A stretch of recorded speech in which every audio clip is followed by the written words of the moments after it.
Hello दोस्तों, आज के इस वीडियो लेक्चर में हम लोग पीएच रेंज 0 से 14 क्यों होता है इस चीज़ को देखेंगे।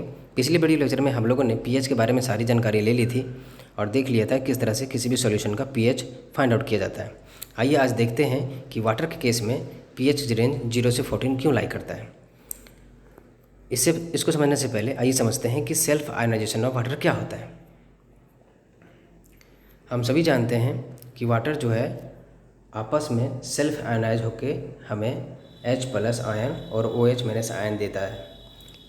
हालांकि हमें H+ और OH- आयन बहुत ही कम मात्रा में मिलता है और ये जो H+ आयन है वो चूँकि अनस्टेबल होता है तो एक और वाटर के मॉलिक्यूल से वो कंबाइन कर जाएगा।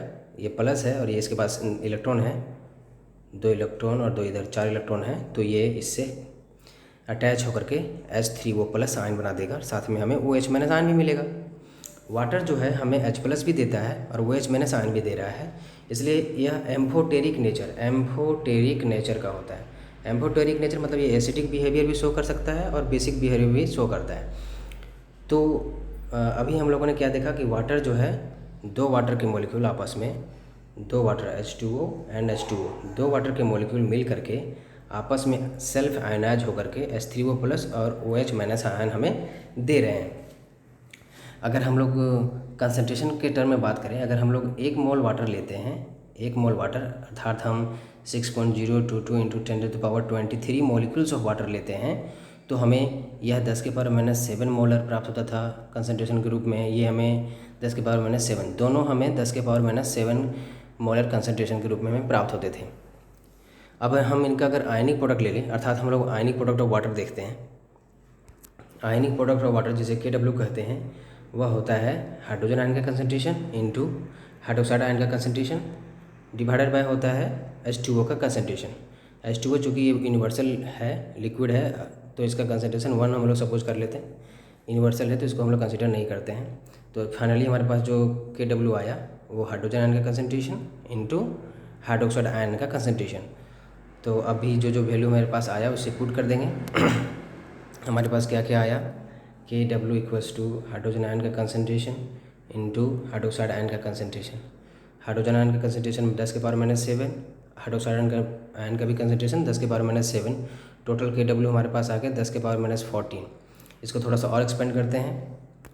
हमारे पास KW इक्वल्स टू आया 10⁻⁻14। दोनों तरफ लॉग ले लेते हैं हम लोग, दोनों तरफ लॉग ले लेंगे तो इसका वैल्यू आ जाएगा -14 इंटू log 10। जो पावर में रहता है वो मल्टीप्लाई हो जाता है इंटू log 10। तो -14 इंटू 1, log 10 का वैल्यू 1 होता है, इक्वल्स टू -14। तो हमारे पास log KW का वैल्यू आया -14। अगर इस माइनस को हटाना है तो दोनों तरफ माइनस से गुना कर देंगे। तो माइनस से गुना करेंगे तो ये हमारे पास क्या रिलेशन आएगा, -log KW equals to +14। Minus log को हम लोग P कहते हैं, हम लोग पढ़ चुके हैं, और ये हो जाएगा PKW इक्वल्स टू +14। अर्थात हमारे पास जो रिलेशन आया PKW इक्वल्स टू 14, यानी कि मैक्सिमम से मैक्सिमम जो आयनिक प्रोडक्ट है वाटर का वो 14 के इक्वल आया। अर्थात जो आयनों का जो पावर है वह 14 देखने को मिल रहा है। और मिनिमम हम लोग सोरेनसन ने 0 मान लिया। जनरली हम लोग को कोई भी स्केल जब बनाते हैं तो 0 से स्टार्ट करते हैं, इसलिए जो स्केल बना सोरेनसन के द्वारा वो हमारा 0 से लेके 14 के बीच में बना। तो स्केल कुछ इस तरह से था हमारा, आपने देखा था पिछले लेक्चर में, 0 से शुरू होकर 14 तक जा रहा था, बीच में 7 था जो ये न्यूट्रल सॉल्यूशन का pH बताता था, pH 7। और 0 से 7 जो था वो एसिडिक सॉल्यूशन को बता रहा था, और 7 से 14 जो था वो बेसिक सॉल्यूशन को बता रहा था। हम लोग एक बात और यहाँ पे गौर करेंगे कि अगर हम लोग pH 7 से डाउनवर्ड जा रहे हैं, मतलब 0 की तरफ जा रहे हैं, तो एसिडिक स्ट्रेंथ बढ़ता था, और 7 से अगर आगे की तरफ बढ़ रहे हैं, 14 की तरफ बढ़ रहे हैं, तो जो बेसिक स्ट्रेंथ है वो बढ़ रहा था। कभी कभी सवाल इस तरह से भी आता है, आप देखेंगे, जैसे कि हमसे पूछा जाता है कि pH 1 और pH 2 इन दोनों में सबसे ज़्यादा एसिडिक कौन होगा। तो ऑब्वियस है कि एसिडिक से ज़्यादा pH 1 वाला होगा, क्योंकि आपने अभी देखा था 0 से 14 जब था तो pH 1, 2, 3, 4, 5 एंड 6। तो जितना नीचे की तरफ जाएंगे एसिडिक स्ट्रेंथ बढ़ता था, तो pH 1 वाला जो होगा ज़्यादा एसिडिक होगा इन कंपेरिजन टू pH 2, 3, 4, 5, 6 वाले से। लेकिन हमें ये नहीं पता कि कितना ज़्यादा स्ट्रॉन्गर एसिड होगा pH 2 वाले से।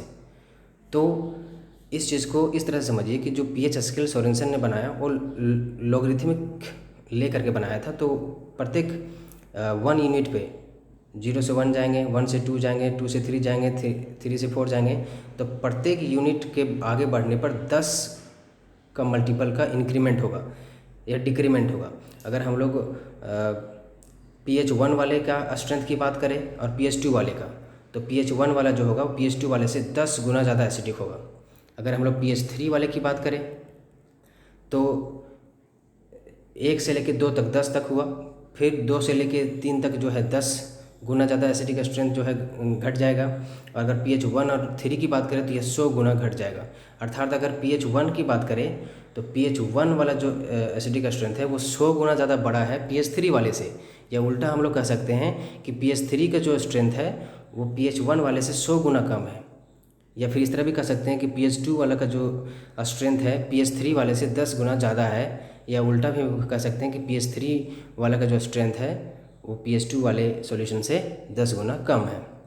अगर हमसे पूछा जाए इस तरह से कि pH हमारे पास 1 है और एक pH हमारे पास 5 है, तो बताइए कि pH 1 वाला pH 5 वाला से कितना ज़्यादा स्ट्रॉन्गर एसिड है। तो आप कैसे कर सकते हैं, आप पहले 1 से 2 जाएंगे तो 10 गुना, 2 से 3 जाएंगे तो फिर 10 गुना, 3 से 4 जाएंगे तो फिर 10 गुना, और 4 से 5 जाएंगे तो फिर 10 गुना। तो कितने बार 10 10 हुआ, 10 10 10 4 बार, यानी कि हमारे पास 4 जीरोस, अर्थात हमारे पास 10,000 गुना। यानी pH 1 वाला जो है pH 5 वाला से 10,000 गुना ज़्यादा स्ट्रॉन्गर एसिड है। अब अनुमान लगा सकते हैं 10,000 गुना ज़्यादा स्ट्रॉन्गर एसिड है pH 1 वाला pH 5 से।